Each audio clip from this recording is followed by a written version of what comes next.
Σας καλωσορίζω εκ μέρους του Δημοτικού Λιμενικού Ταμείου στην επίσημη έναρξη του Ακρόπολη Jet Trade 2025 κρίση. Ενός κορυφαίου διεθνούς αθλητικού γεγονότος που φιλοξενείται για πρώτη φορά στην πόλη μας. Η σημερινή βραδιά είναι ιδιαίτερη.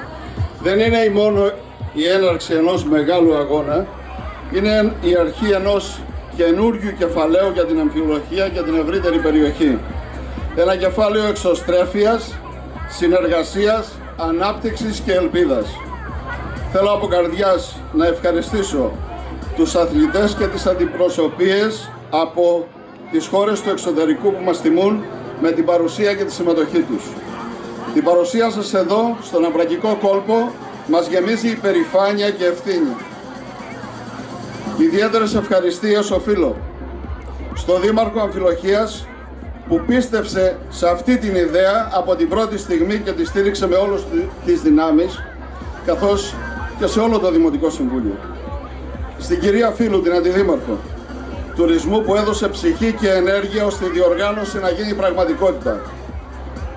Στο Ζεύγος, στην Πέννη και στον Άκη τον Μαλούχο και τους συνεργάτες τους για την εξαιρετική οργάνωση, το όραμα και την επαγγελματική τους προσέγγιση.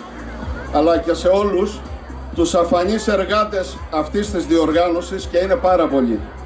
Η επιτυχία τέτοιων διοργανώσεων δεν είναι ποτέ ατομική υπόθεση.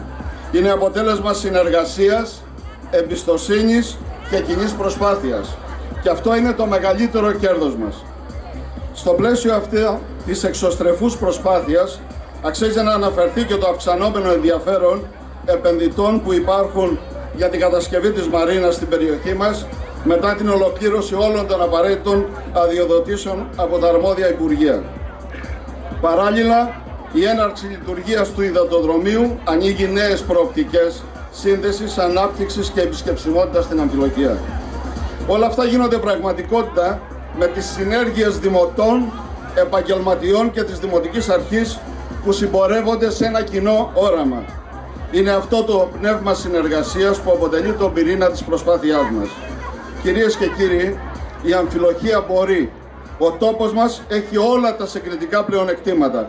Φυσική ομορφιά, στρατηγική θέση και ανθρώπους με θέληση. Με διοίκηση που έχει όραμα και με πολίτες που πιστεύουν, μπορούμε να πετύχουμε πολλά. Είμαστε στην αρχή.